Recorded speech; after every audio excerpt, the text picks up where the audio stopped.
नमस्कार, मैं प्रियंका स्वागत करती हूँ आप सभी का यूएई खबर में। चलिए शुरू करते हैं आज की ताज़ा बुलेटिन, लेकिन उससे पहले आप हमारे चैनल को सब्सक्राइब कर लें ताकि दिन भर की ताज़ा अपडेट आपको एक ही वीडियो में सबसे पहले मिल जाए। सबसे पहले आज हम नजर डालेंगे आज के हेडलाइंस पर। सोलत सिटी ने लॉन्च किया यूएई का पहला डिजिटल मॉल। पाकिस्तान की ऑनलाइन जासूसी में विदेशी मदद, भारतीय के लिए नया खतरा।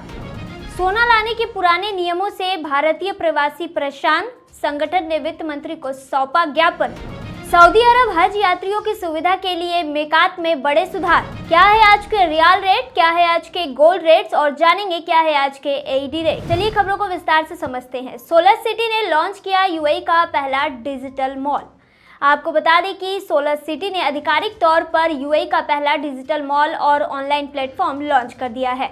यह प्लेटफॉर्म बिजनेस सर्विस प्रोवाइडर्स को जोड़ने के लिए बनाया गया है। इसका लक्ष्य देश के डिजिटल बिजनेस इकोसिस्टम को बदलते हुए एक सुरक्षित, जिम्मेदार और धोखाधड़ी मुक्त वातावरण तैयार करना है। दुबई सरकार लगातार पारदर्शी और सुरक्षित कारोबारी माहौल बनाने की कोशिश कर रही है, लेकिन फिर भी तेजी से बढ़ते इस मार्केट में कई बार भरोसेमंद पार्टनर खोजने में कंपनियों को समय, पैसे और भरोसे का नुकसान झेलना पड़ता है।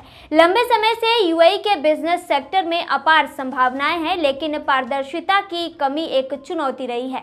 ऐसे माहौल में सोलत सिटी एक नया डिजिटल सर्च मॉडल पेश करता है। यह प्लेटफॉर्म असल में एक ऑनलाइन गेटवे है जो सीधे ग्राहकों को वेरीफाइड बिजनेस सर्विस प्रोवाइड से जोड़ता है। आपको बता दें कि इसमें consulting, legal, finance, IT, consumers services, real estate समेत कई सेक्टर के भरोसेमंद कंपनियों और प्रोफेशनल्स की लिस्टिंग उपलब्ध है। सोलत सिटी की सबसे बड़ी खासियत यह है कि यह एक ट्रांसपेरेंसी और अकाउंटेबिलिटी को मेंटेन करता है। यह यूजर्स को सीधे यूएई आधारित सेवा प्रदाताओं तक पहुंचने का मौका देता है, जिससे बिचौलिए की जरूरत खत्म हो जाती है। धोखाधड़ी और देरी की संभावना घटती है और एक भरोसेमंद कारोबारी जैसा माहौल बनता है। आपको बता दें कि यह दुबई की व्यापारिक महत्वाकांक्षाओं को और मजबूती देगा। सोलत सिटी पर लिस्ट होने वाली हर कंपनी को सख्त नो योर बिजनेस प्रोसेस से गुजरना पड़ता है। आपको बता दें कि इसमें कई तरह की वेरिफिकेशन स्टेप्स शामिल है ताकि यह साबित हो सके कि कंपनी असली और भरोसेमंद है। वहीं बढ़ते दूसरी खबर की ओर। पाकिस्तान की ऑनलाइन जासूसी में विदेशी मदद, भारत के लिए नया खतरा। एमनेस्टी इंटरनेशनल की एक रिपोर्ट शैडो ऑफ कंट्रोल में चौंका देने वाला खुलासा किया गया है। रिपोर्ट बताती है कि पाकिस्तान का सर्वेलांस और ऑनलाइन सेंसरशिप सिस्टम अकेले नहीं चल रहा, बल्कि इसे चीन, यूरोप, अमेरिका और यूएई की टेक कंपनियों से मदद मिल रही है। आपको बता दें कि इस रिपोर्ट ने चीन के साथ साथ अमेरिका, यूएई और यूरोप के कुछ देशों का भी चेहरा सामने ला दिया है। आपको बता दें कि पाकिस्तान सरकार दो बड़ी निगरानी तकनीकों का इस्तेमाल कर रही है। इनमें एक वेब मॉनिटरिंग सिस्टम है। आपको बता दें कि यह पूरे देश में इंटरनेट और अवैध माने गए कंटेंट को ब्लॉक कर सकता है। दूसरा पावरफुल इंटरसेप्ट मैनेजमेंट सिस्टम है। यह कॉल, मैसेज और वेबसाइट एक्टिविटी को निगरानी में रखता है। आपको बता दें कि पाकिस्तान को तकनीकी मदद देने वाली कंपनियों में कई बड़े नाम सामने आए हैं। पहले कनाडा की सैंडवाइन थी और अब चीन की गिएज नेटवर्क्स, अमेरिका का नियाग्रा नेटवर्क्स और फ्रांस की थेल्स शामिल है। इसके अलावा उटिमाको यानी जर्मनी, डेटा फ्यूजन यूएई भी शामिल है। आपको बता दें कि इस सिस्टम से 4 मिलियन से ज़्यादा लोगों पर नज़र रखी जा सकती है, जिनमें पत्रकार, सामाजिक कार्यकर्ता और सरकार से असहमत लोग शामिल हो सकते हैं। आपको ये भी बता दें कि रिपोर्ट के मुताबिक पाकिस्तान में लोगों के मैसेज, ईमेल, कॉल और इंटरनेट यूजर्स जो हैं सब कुछ मॉनिटर किया जा सकता है और आम नागरिकों को इसकी भनक तक भी नहीं लगती है। हैरानी की बात तो ये है कि जिन इंटरनेशनल कंपनियों की तकनीक इस्तेमाल हो रही है वे इस तरह के मानवाधिकार उल्लंघन के बावजूद कोई जवाबदेही नहीं लेती है। बढ़ते तीसरी खबर की ओर। सोना लाने के पुराने नियमों से भारतीय प्रवासी परेशान, संगठन ने वित्त मंत्री निर्मला सीतारमण को सौंपा ज्ञापन। यूएई स्थित एक संगठन ने भारत सरकार से प्रवासियों के लिए सोना लाने के नियमों को स्पष्ट करने की औपचारिक मांग की है। आपको बता दें कि शारजाह की इंडियन एसोसिएशन ने बुधवार को वित्त मंत्री निर्मला सीतारमण को एक ज्ञापन सौंपा है और इस ज्ञापन में कस्टम बैगेज डिक्लेरेशन नियमों की अस्पष्टता को दूर करने की अपील की गई है, ताकि उन्हें मौजूदा सोने की कीमतों के हिसाब से अपडेट किया जा सके। आपको बता दें कि संगठन के अध्यक्ष निज़ार हालनगारा ने कहा है कि यह भारतीय प्रवासियों के लिए बड़ी समस्या है, जिसका सामना उन्हें हर बार एयरपोर्ट पर अपने देश लौटते समय करना पड़ता है। आपको बता दें कि भारतीय प्रवासी कितनी मात्रा में सोना अपने साथ ले जा सकते हैं, इसको लेकर बना नियम करीब दशक पुराना हो चुका है और आज की हकीकत को नहीं दर्शाता है। आपको बता दें कि मौजूदा समय में जब सोने की कीमत रिकॉर्ड स्तर तक पहुंच चुकी है, तो कई प्रवासी यात्रियों को थोड़ी सी मात्रा में सोना लाने पर भी पुराने मूल्यांकन के आधार पर भारी भरकम शुल्क चुकाना पड़ रहा है। मौजूदा नियमों के मुताबिक विदेश से भारत आने वाली महिलाओं को अधिकतम 40 ग्राम सोने के गहने लाने की अनुमति है, जिसकी कीमत 1 लाख रुपए यानी 4,200 दिरहम तक हो सकती है। वहीं पुरुष अधिकतम 20 ग्राम सोना ला सकते हैं, लेकिन उसकी कीमत की सीमा 50,000 रुपए लगभग 2,100 दिरहम तय की गई है। संगठन ने अपने ज्ञापन में बताया है कि जब 2016 में सोना लाने से जुड़े नियमों की अधिसूचना जारी हुई थी, उस समय 22 कैरेट सोने की कीमत 2,500 रुपए यानी 104 दिरहम थी, लेकिन अब सोने के दाम 3 गुना से भी ज़्यादा बढ़कर यानी 400 दिरहम से ऊपर पहुंच गया है। इसका मतलब है कि आज 40 ग्राम सोना यानी कि 16,000 दिरहम से ज़्यादा है और 20 ग्राम सोना यानी 8,000 दिरहम से ज़्यादा का हो गया है। ज्ञापन में कहा गया है कि यह अंतर यात्रियों के लिए उलझन पैदा करता है और अधिकारियों के लिए भी नियम लागू करने में मुश्किल खड़ी करता है।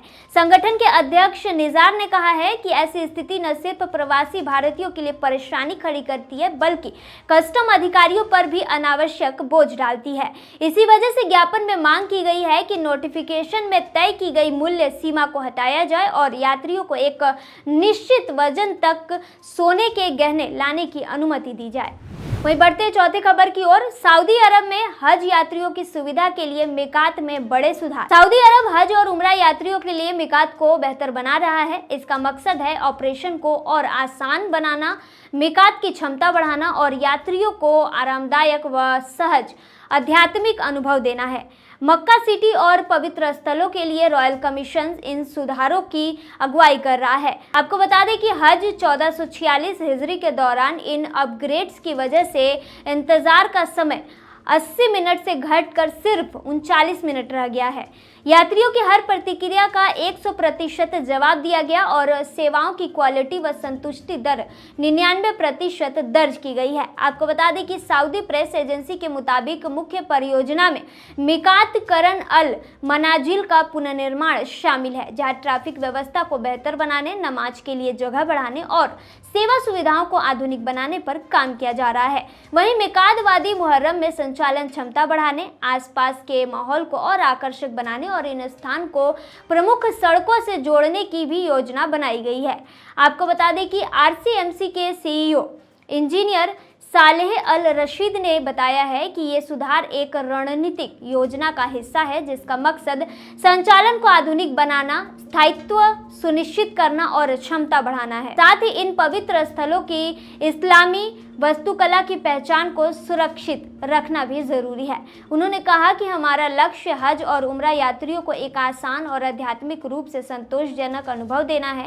इसके अलावा पासपोर्ट की जनरल डायरेक्टरेट साल 1447 हिजरी के उम्रा यात्रियों का स्वागत सभी अंतर्राष्ट्रीय हवाई अड्डों, जमीनी और समुद्री बंदरगाहों के जरिए कर रही है। आपको बता दें कि यात्रियों की एंट्री प्रक्रिया आसान बनाने के लिए विभाग को नवीनतम तकनीक उपकरणों से लैस किया गया है और यहाँ बहुभाषी स्टाफ तैनात किए गए हैं। अधिकारियों ने कहा है कि उम्रा नियमों का पालन करना जरूरी है ताकि यात्रा सुरक्षित और व्यवस्थित तरीके से पूरी हो सके।